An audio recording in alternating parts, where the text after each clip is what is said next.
국민의힘이 오늘 비대위원장, 원내 지도부, 중진위원 할 것 없이 일제히 김민석 국무총리 후보자를 겨냥해서 맹공을 퍼부었다. 자, 이런 기사들이 지금 계속 쏟아지고 있습니다. 오늘 국회에서 이재명 정부 인사청문회 대응 긴급위원총회가 열려서 여기서 뭐 지도부가 뭐 중국 칭화대 학위 논란, 자녀 유학 비용, 출처 이런 것들을 철저히 조사를 해야 된다는 그 입장을 냈고 아직 그래서 낙마를 할 가능성이 있는 그 김민석이 마치 총리가 된 것처럼 업무 보고를 막 받고 있죠. 이것도 참 희한한 일입니다. 자, 그런 그 상황에서 새로운 이 의혹들도 제가 처음에 전해드린 것처럼 막 터져나오고 있죠. 그래서 스폰서 유착, 불법 작업 의혹으로 점철된 김민석의 인생은 한마디로 스폰서 인생이다. 이런 말도 지금 나오고 있고, 그리고 특히 이 조국 사태에 이게 많이 비유가 됩니다. 제2의 조국이다. 이것은 조국이 어떤 아파찬스, 소위 말하는 아파찬스를 이용을 해서 가짜 스펙 만들어주고 그런 걸로 해서 국민의 감정성을 굉장히 건드렸죠. 그리고 문재인에게 결정적인 타격이 됐습니다. 자, 그런데 지금 김민석도 오히려 그거보다 스케일이 더 큰 아들이 조잡하게 뭐 동아리 활동해가지고 표절 예방 프로그램 만든 것을 동료 연식해가지고 그 입법 발의를 하도록 하고 그것을 그것을 나중에 뭐 스펙으로 이용을 해서 사용했는지 사용 안 했는지는 아직 가려지지 않았습니다. 자, 그런 부분들은 완전 조국 사태를 방불케 하는 그 상황입니다. 그러면은 이런 게 있으면은 똘똘 뭉쳐야죠. 똘똘 뭉쳐서 이 부분을 이슈화 시켜야 됩니다. 초반에 워낙 이재명이 이 폭주를 하고 있기 때문에 지금 내란 특검법 이런 거 하면서 이 폭주를 하고 있기 때문에 거기 대응을 해서 일제히 대오를 짜야 되는 그 상황에서 어떻게 보면은 뭐 정치적인 의미로 호재가 생긴 겁니다. 이 호재를 잘 활용을 해야지 보수가 괴멸되는 것을 차단할 수 있는 그런 역할을 할 수가 있는 사안이 생긴 거죠. 그래서 언론 보도도 이렇게 했습니다. 국민의힘 내부에서는 오늘 이 상황을 가지고 중진들 안철수 의원도 나섰고 나경원 의원도 나섰고 계속 나서고 있습니다. 그 국민의힘 내부에서는 대선 패배 이후에 당 인사들이 내부 잡음 없이 한 목소리를 낸 건 이번이 처음이다. 한 국회의원이 그렇게 이야기를 했다고 합니다. 언론에. 대선 패배 이후 무슨 일만 있으면은 막 잡음이 나왔는데 잡음 없이 김민석 안 돼. 사퇴. 자진, 철회. 이 한 목소리를 내고 있다는 이야기입니다. 그러니까는 오강수 첫 낙마가 났을 때도 그때만 해도 국민의힘은 공격당 공격을 해보지도 못하고 뭐 어수선했는데 이번에는 이 김민석 이 논란은 너무 명확하고 이것이 그 좌파의 도덕성이나 이런 것을 한꺼번에 들춰낼 수 있는 조국에 이어서 그런 것이기 때문에 여기에 대응하는 데는 지금 일사불란하다는 분석입니다. 한 관계자가 이렇게 이야기했다고 합니다. 냉정하게 말해서 국민의힘은 인사 논란 전까지 3대 특검으로 코너에 몰린 107석 소수 야당이었는데 결국 의석으로는 거대 여당을 막기 힘들고 믿을 건 여론밖에 없는 상황에서 잇따라 터진 이 악재, 이재명 정권 초기의 악재는 탈출구가 된다. 뭔가 이제 외부의 적을 향하면은 내부에 있던 어떤 갈등 같은 것은 빨리 봉합이 되죠.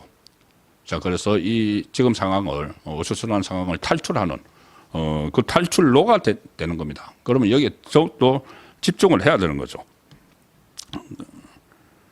이런 이야기도 나옵니다. 이제 24일하고 25일 김민석 청문회까지 지금 한 닷새 남았는데 이 닷새가 골든타임이다.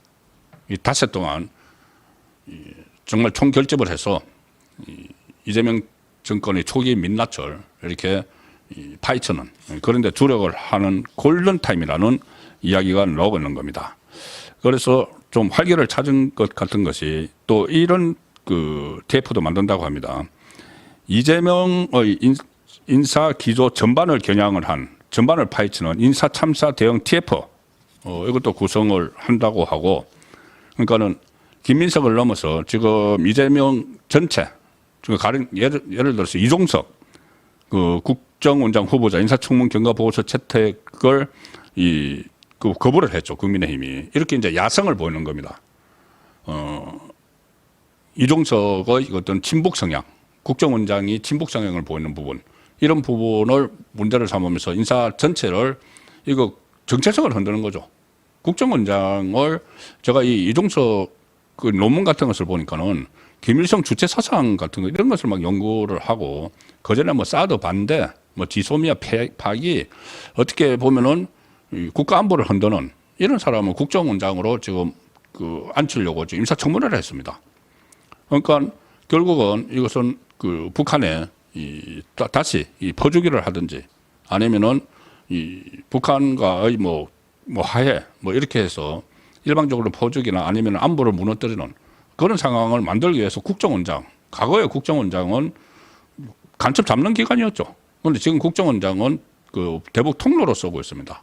이런 인사가 기본적으로 좀 잘못된 거죠. 이것도 전부 다 파헤쳐야 됩니다. 그리고 제가 한 가지 제안을 하는데 이렇게 정말 일사불란하게 움직이고 보수를 괴멸시키려는 심지어 이재명이 후보 시절에 그런 이야기를 했죠. 국민의힘도 다 처벌받아야 된다. 그래서 지금 위헌정당 해산 심판까지 이야기가 나오고 있지 않습니까? 그러면 이건 초비상 상황이죠. 지금 이재명이 그 일요일 날 밥 먹자고 초청을 했습니다. 초청을 했는데 여야 이제 뭐 지도부라고 해서 초청을 했는데 뭐 여당은 그 김병기 뭐 원내대표 대표 권한 되니까 그 사람 나오겠죠. 그런데 지금 야당에서 그러니까 국민의힘에서 뭐 두 사람이 초청 대상이죠. 그 김용태하고 또 그 송원석 원내대표인데 꼭 가야 되느냐? 꼭 가야 되느냐? 지금 이재명이 취임하자마자 국민의힘까지 겨냥을 한 내란 특검법을 그 신속하게 지금 발의해서 벌써 뭐 수사 들어가고 윤석열 전 대통령 재구속하겠다고 하고 갑자기 국민들 세금으로 막 당선 사례금처럼 이렇게 퍼뜨리고 이런 상황에서 가가지고 그 무슨 성과가 있겠습니까? 그 사진 한 장 찍고 그리고 그 이재명 쪽에서는 이런 거 다 국정을 다 야당하고 공유를 해서 뭐 협치를 할 거야. 이렇게 포장을 하겠죠. 근데 거기 가서 그 이야기를 다 듣고 있어야 되는가. 거기서 뭐 얼마나 세게 이야기를 할 수 있겠습니까? 그걸 세게 이야기 해봤자 그 이재명이 기존에 들어오지도 않겠죠. 자, 그러면은 차라리 강력한 투쟁, 그러니까 어차피 보수 진영을 괴멸시키려고 하니까 거기에 맞서는 차원에서라도 저는 이것은 보이콧해야 하는 게 맞다고 봅니다. 네, 이 상황에서 지금 김문수 전 후보가 오늘 전직 의원들하고 오찬을 했고 이제 다시 아마 움직이는 그런 모습을 보이고 있습니다. 오늘 이재명 정부 독주의 법치주의가 위기다. 당이 단합을 해야 된다. 이런 이야기를 했습니다. 전직 의원 그 40여 명과 오찬을 했는데 그리고 그 자리에서 나라 상황에 대한 많은 걱정과 우려를 했다. 새 정부가 들어선 이후 헌법이 무너지고 법치주의의 위기가 온 것 아니냐는 이런 데 지적도 했다고 합니다. 그리고 어제는 헌법학자 허영 전 교수를 만났다. 허영 전 교수는 지금 그 이재명의 재판이 계속 중단되면 안 된다. 이 헌법을 해석을 하면서 계속 진행이 돼야 된다고 계속 강조를 하고 있는 학자죠. 그래서 이제 거기도 좀 만나고 지금 강폭 행보를 좀 다시 시작하는 분위기입니다. 전당대 출마 이양이 있느냐. 오늘 그 오찬 마치고는 김문수 전 후보에게 물어봤는데 김문수 전 후보 이렇게 이야기했습니다. 전혀 생각한 바가 없다. 그거 일단 선을 그었습니다. 그러면은 당 대표 추대, 경선이 아니고 추대 여론이 형성될 경우에 출마할 생각이 있느냐 이렇게 물으니까는 김문수 전 후보가 아직 그런 여론이 없는데 가정적으로 이야기하기에 좀 그렇다 이렇게 유보를 했습니다. 그 전에 쓰레기 더미에 들어가라는 말이냐 나에게 당 대표를 하라는 것은 그런 이야기를 했지만은 저는 분명히 해석을 들었죠. 들어갈 수 있다는 말이다.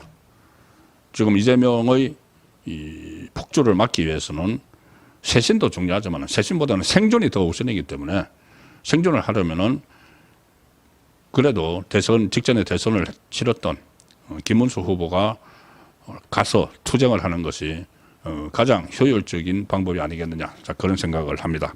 아마 이 전당대회가 되면 김문수 후보가 출마할 가능성이 저는 상당히 높다고 봅니다.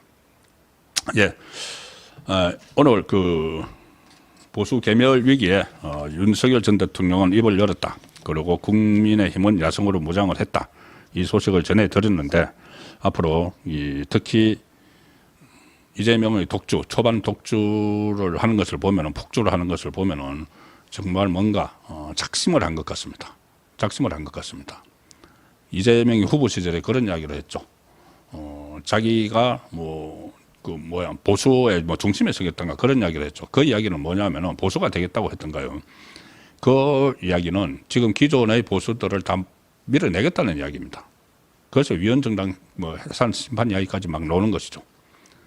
그래서 이 당을 일극체제로 만드는 데 이어서 나라를 일극체제로 만드는 그 시도를 지금 하고 있다고 보기 때문에 조기에 거기에 대해서 차단을 하는 그런 노력들이 계속 이어져야 된다고 생각을 하고 저도 계속 감시 추적을 하도록 하겠습니다.